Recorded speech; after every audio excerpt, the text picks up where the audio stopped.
Je m'étais engagée fermement avec toute l'histoire des pensionnats indiens. Qu'est-ce que j'apprenais? Que jamais plus de ma vie, je mettrais les pieds dans une église. Je m'étais fermement engagée à ça. Puis là, j'étais en train de reculer, de changer ma position par rapport à ça.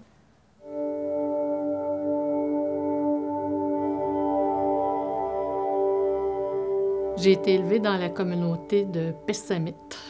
C'est une communauté Innu. On était des pratiquants croyants, fervents catholiques dans la nation. Et aussi, j'ai été élevée avec les us et coutumes de ma nation.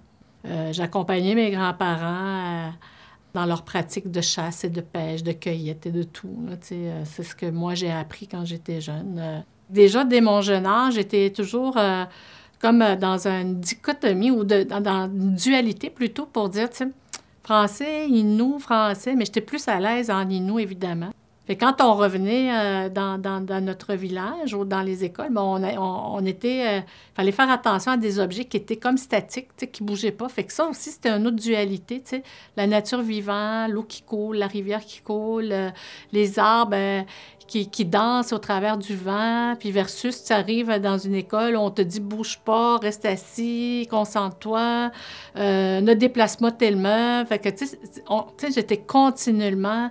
dans un cheminement où je devais toujours me référer à deux mondes, deux cultures, deux façons de faire dans mon propre village. Tu sais. Pourquoi on n'est pas capable de cheminer avec les deux? Pourquoi deux mondes parallèles dans un même monde? Là? Fait que c'est comme ça que je vivais ma dualité.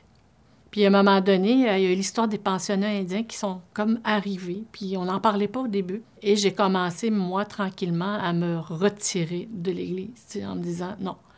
Moi, je ne vais pas m'associer à cette institution-là, même si c'est quelque chose auquel j'ai navigué pendant les premières années de ma vie. Je m'étais dit non. Plus les années avançaient, plus je naviguais. Hein? J'étais à la quête de ma spiritualité. J'étais vraiment à la quête de... Puis j'avais ce sentiment-là de vide à l'intérieur de moi. À un moment donné, il y a un contexte qui est arrivé avec quelqu'un de proche de ma famille. Mon fils... qui, à un moment donné, ne m'a pas donné de signe de vie pendant plusieurs semaines pour des raisons que j'ignore. Là, j'ai prié à Dieu, puis je suis allée à l'église de ma communauté, à Pessamit, à Notre-Dame, du Bon Conseil à Pessamit.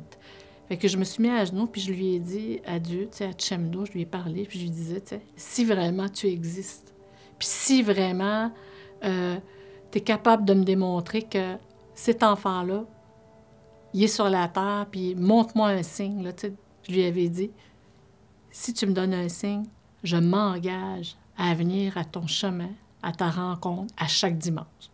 Si tu me donnes ce signe-là aujourd'hui, c'était pas demain, là, c'était pas... Moi, je le mettais au défi en disant, je veux avoir une réponse aujourd'hui. On était un dimanche matin, 9h, puis à un moment donné, un texto rentre après l'heure du souper, vers 6h30, 7h. Et mon fils me texte pour me dire « Bonne année, désolé de ne pas avoir donné de mes nouvelles. » Je jubilais d'espérance et de joie. Et d'un autre côté aussi, je me dis « Bon, maintenant j'ai une promesse à respecter. » Mais j'étais trop dans la joie cette journée-là.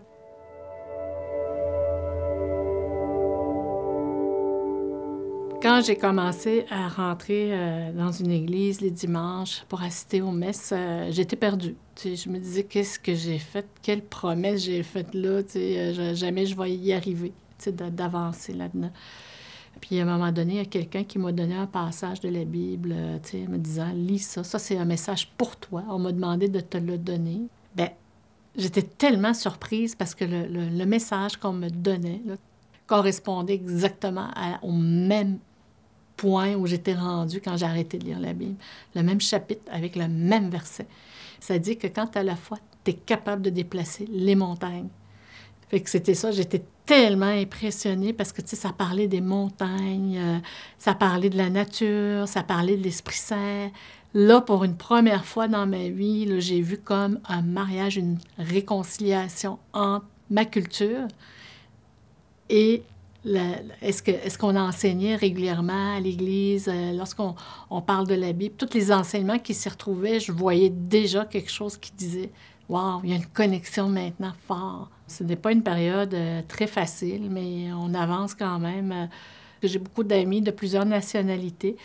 Me disent comment tu fais pour pouvoir aller prier, aller à la rencontre de Dieu alors que tout ce qu'ils vous ont fait en tant que peuple, si j'aurais pas cette foi-là qui est revenue en dedans de moi, je serais pas en mesure de procéder à accepter tout ce que j'entends. Je serais dans la révolte, je serais dans la colère, je serais dans l'humiliation totale. Mais aujourd'hui, je ne suis plus là-dedans, tu sais, mais oui, j'ai de la peine encore, tu sais, j'ai de la tristesse parce que, tu sais, on est humain. Puis je vis les mêmes choses que ce que vivent les gens autour de moi, mais avec la foi et dans l'amour, on peut tout faire. Le chemin est beaucoup plus facile de naviguer dans les deux. Fait que je suis encore dans la dualité, mais maintenant une dualité en union avec ma foi, tu sais.